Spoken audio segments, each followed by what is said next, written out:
Eu vim até pensando sobre isso para te perguntar, tu que é um cara que estuda sobre a filosofia indiana, esse papo espiritual, como é que tu enxerga essa discussão política que a gente teve agora ultimamente de Bolsonaro e Lula e o pessoal brigando pra caralho? Tu acredita que muda alguma coisa votar em alguém? Que a frase que eu tenho na minha cabeça é que a política ela distancia o ser humano dessa essência que a gente quer descobrir. Eu acho que sim, Petri. Eu tava pensando, porque eu me envolvi, para o horror do meu marido, da minha sócia, dos meus amigos, eu me envolvi pra cacete com política nesses períodos aí. Minha primeira formação é filosofia, né? Então eu não consigo evitar de olhar pro absurdo e não criticá-lo. Eu sou professor. Mas ao mesmo tempo, eu também tenho uma penca de mestres que vai dizer, olha, esteja no mundo sem ser do mundo. Quer dizer, o meu mestre falou isso pra mim no meio desse processo de loucura. Ele falou, olha, política é um mar que nunca dorme. Se você tentar encontrar o caminho pra paz e justiça aí, você só vai ser engolido por essas ondas. Eu falei, foda. E assim, quando você pensa na história dos mestres, olha só, a história tem um que eu gosto muito, o Rumi, né? Que é o grande poeta persa e tal. Porra, ele só foi o que ele foi porque ele teve que fugir da cidade em que ele nasceu, porque o Gengis Khan tava passando todo mundo a fio de espada, assim. Ele teve que fugir da Pérsia pra Turquia, e foi lá na Turquia que ele virou o mestre, que hoje é o poeta mais vendido em língua inglesa do mundo. Olha que loucura, o cara que viveu 800 anos atrás na Turquia. Então, quer dizer, na diversidade, a gente também tem a oportunidade de florescer em sabedoria. Agora, como é que a gente vai participar da sociedade? É que são elas. Eu falei muito sobre isso esses dias e tomei porrada pra cacete, porque virei lulista, né? Só porque eu dizia que o que o Bolsonaro defendia era impensável, automaticamente agora eu sou petista. Coisa que eu nunca fui, nem quando eu tava na Fefeleche, cara. Aliás, a época que eu era menos progressista, menos de esquerda, era a época que eu tava na USP, porque eu tinha uma preguiça fodida, assim, da forma, sei lá, catequética, sabe? Que a galera tentava te botar. Professoral. Não, assim, de tipo, nós temos a verdade e você que não enxergou que o comunismo, fora do socialismo, só existe barbárie, você não é nem ser humano. Então, assim, o que eu falei esses dias, existem valores que devem ser inegociáveis para nós. A moral, ela serve como uma bússola interna para a gente viver bem em sociedade. Só que a moral, ela deveria, fundamentalmente, ser uma parada tua. A sua moral em diálogo com a moral do mundo, que são seus valores. A moral, ela, imediatamente quando ela se consolida, porque a moral ela é estática, né? A moral é como um código de regras internas. Ela precisa da ética. A ética é o trabalho de questionar a sua moral. Olha, isso aqui é certo, isso aqui é errado, mas por quê? Então eu acho que assim, tem certos valores inegociáveis que a gente precisa observar com muita atenção. E no caso dessa briga entre Lula e Bolsonaro, o que estava me chamando muito a atenção é que tinha gente querendo discutir, por exemplo, economia, quando tinha gente morrendo de fome. Eu acho que são coisas muito díspares, sabe? Tá bem, sem economia, ninguém come, etc e tal. Mas quando a gente começa a falar assim, não, mas as pessoas estão passando fome, mas o Estado está em superávit, qual é que é a ideia? Para que a gente está produzindo o que produz, fazendo o que faz? O Butão tem uma ideia sobre isso que as pessoas olham com certa ingenuidade. Eu não sei se você chegou a saber que no Butão eles não medem IDH. Eles medem o índice de felicidade dos cidadãos. Tem todo um esquema de análise qualitativa e quantitativa para saber se os cidadãos ali se sentem felizes de serem cidadãos butaneses. Porque foda-se se o país está crescendo e se desenvolvendo e se modernizando. Se tá todo mundo fudido de depressão, sabe? E nessa síndrome de burnout, nessa sociedade delinquente que se autoescraviza, qual é o sentido da gente progredir? Progredir pra onde, sabe? Então, no meio dessa discussão toda, eu acho que falta pra nós uma coisa que você estava falando que ele sabe fazer bem e sabe mesmo, né? Que é a gente ter capacidade de fazer escuta profunda uns com os outros, sabe? Da gente saber ouvir o nosso tempo, de ouvir a nós mesmos, de ouvir a sociedade, para conseguir abrir mão desse pressuposto de eu tenho que estar certo. Chupa Vilela. Não, assim, a gente conseguir abrir mão da ideia de eu preciso estar certo, pra gente poder criar um espaço pro diálogo, porque o diálogo não é sobre esse jeito tosco de debater que a gente fez, né? Porque assim, existe o debate clássico, que por si só já é um enfrentamento, né? Uma ideia vai sair perdendo para outra e tal. A Índia sempre fez isso, os mestres sempre debatiam entre si, na Grécia também. Mas o debate ele tem uma lógica de combate, né? E a minha ideia vai derrotar a sua. O que a gente viu não foi debate. O que a gente viu foi futrica de tia, né? Um tentando rebaixar o outro, né? Quinta série, o né? mais filha da puta é você, não, você que é. Não, você Isso. Assim, tá bem, mas e aí? Quando a gente vai discutir proposta, né? Mais do que isso, eu acho que desenvolver redes de diálogos. E nós não vamos conseguir fazer isso na grande mídia, nem entre os políticos, porque eles sequestraram esse jeito de tomar nossa atenção pela fofoca 4.0, né?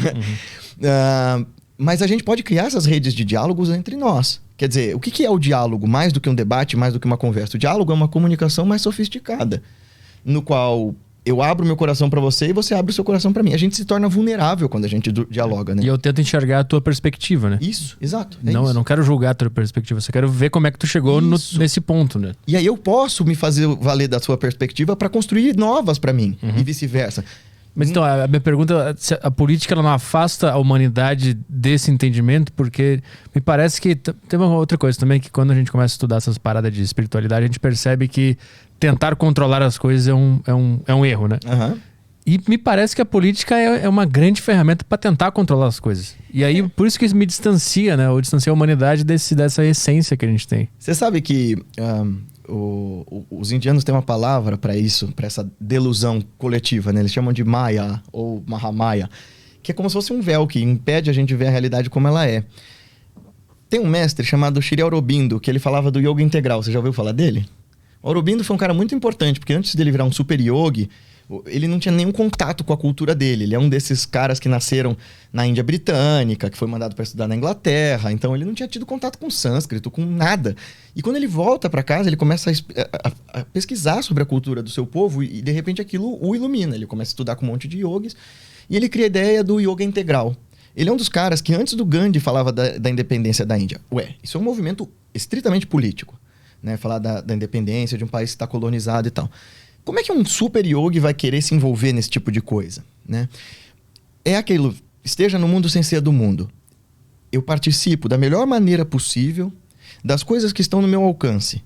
Mas eu, psicologicamente, deixo um espaço da minha mente com um passo para trás, olhando para isso tudo como quem observa uma obra de arte ou um filme. Olha, eu tô participando da sociedade, eu tô participando do mundo, mas eu tenho que lembrar que essas coisas todas passam, eu inclusive.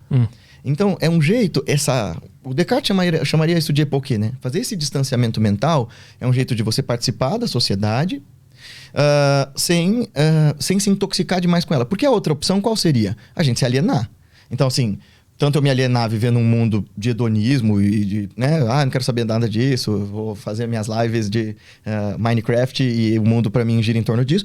Ou eu vou me alienar vivendo numa montanha e tal, e eu vou bancar minha renúncia ao mundo. É o que eu falo pras pessoas. Tem um monte de aluno meu que vira e fala assim, porque eu quero abandonar o mundo, eu só quero o caminho espiritual. Eu falo, então se banca.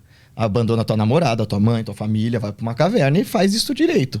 Porque do contrário, se você tá participando da sociedade, então participa direito também, sabe? Desenvolva a tua ética para que os teus valores espirituais se transportem para sua vida prática, porque senão é só enfeite. Aí o cara não tá em nenhum e nem outro, né? Ele não tá vivendo a sociedade direito porque ele tá com a cabeça nessa imaginação onde lá seria legal e não tá nesse lá que seria legal também. Ele não tá em lugar nenhum.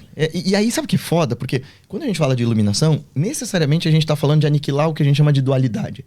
Essa coisa de pares de opostos. Então, se eu tenho que aniquilar essa noção de que eu sou separado do mundo, de que existe o bem e existe o mal separadamente, se eu preciso chegar numa visão mais integral das coisas, os meus valores espirituais e a minha meditação e a minha prática precisam necessariamente me fazer participar da sociedade, até politicamente, de uma forma mais inteligente. E como seria isso? Bom, primeiro a gente precisa aprender a ouvir, a gente precisa aprender a respirar, a gente precisa entender certos valores inegociáveis. O budismo tem esses valores em 4 pilares, eu acho que são muito bonitos. Compaixão, alegria empática, bondade amorosa e equanimidade. Compaixão é você ver que o outro sofre e isso te incomodar, porque a não ser que você seja um psicopata, ver a pessoa sofrendo de qualquer forma, porque perdeu um amor, porque tá passando fome, porque bateu a canela na cama, a gente tem neurônios espelho que fazem com que a gente reconheça aquilo pensando, putz, podia ser eu. Então compaixão é o passo seguinte dessa simpatia. A compaixão é você ver o sofrimento do outro e desejar e trabalhar para o fim do sofrimento seu e do outro e das causas desse sofrimento. O outro pilar é a alegria empática. É você ser capaz de ser feliz com a felicidade do outro. E isso num mundo egoísta, consumista e hiperacelerado igual o nosso é muito difícil. Você ser capaz de dizer, porra, mano, olha como o podcast do Petri progrediu. Nossa, desde o ano passado quando eu estive aqui, fico feliz pra cacete. Nossa, você é um grande entrevistador. Isso não tem nada a ver comigo, mesmo que eu nunca volte aqui, gosto pra caramba do trabalho que você faz. É difícil a gente fazer isso, sem deixar que uma parte nossa seja tomada daquela invejinha, falando assim, mas como eu queria que fosse eu no lugar dele. Parece que é uma parte até meio automática que já procura um defeito, né? Mas isso aqui não sei o quê. Isso. Alegria empática é você ser capaz de ser feliz com a felicidade do outro. é uma qualidade muito nobre e é treinável. Como? Como que faz isso? Bom, vivendo, primeiro... Bom, tem 3 caminhos para treinar essas qualidades. Deixa eu só explicar as 4, Tá. E aí eu falo como a gente treina. A outra é bondade amorosa. Então, se a compaixão é desejar o fim do sofrimento do outro, a bondade amorosa é desejar a felicidade do outro, é trabalhar por essa felicidade. E a equanimidade, que para mim, assim, dos valores que a gente precisa desenvolver nesse mundo que a gente vive, sobretudo nesse contexto pós-eleição e tal, acho que é o mais importante. Porque é olhar para a realidade como ela é e não como a gente gostaria que ela fosse. Equanimidade é você saber prestar atenção no momento, estar ali e não se lamentar e nem se regozijar dizendo, como eu queria, poderia, desejaria que o mundo fosse assim. Não, ele é assim e eu trabalho com ele como ele é. Esse sentimento de estar apaziguado com as coisas como elas são. Putz, mas de novo tá tendo guerra na Ucrânia. Pois é, o ser humano é autodestrutivo pra cacete. O que a gente faz com isso? Próximo. Não é que eu vou ignorar, foda-se a Ucrânia. Não. Como é que eu faço para, apesar dessa quantidade de sofrimento que a gente gera uns pros outros, eu não me intoxicar a ponto de me autodestruir no processo de tentar resolver isso? Uhum. Aí os meditadores todos vão dizer que essas qualidades são cultiváveis. Elas não... Tá bem, elas estão lá em semente em todos nós. Mas a gente cultiva. Como? Bom, a gente observa primeiro os aspectos... Aí é uma questão racional, né? Observa os aspectos delas. Do que elas tratam? De saber prestar mais atenção. Esse é o ponto-chave de todas as formas de meditação, Petri. Atenção. Onde é que você repousa a presença da tua mente? Presta atenção, que boa parte das respostas para boa parte dos problemas está em de verdade prestar atenção, sem derivar para o passado ou para o futuro.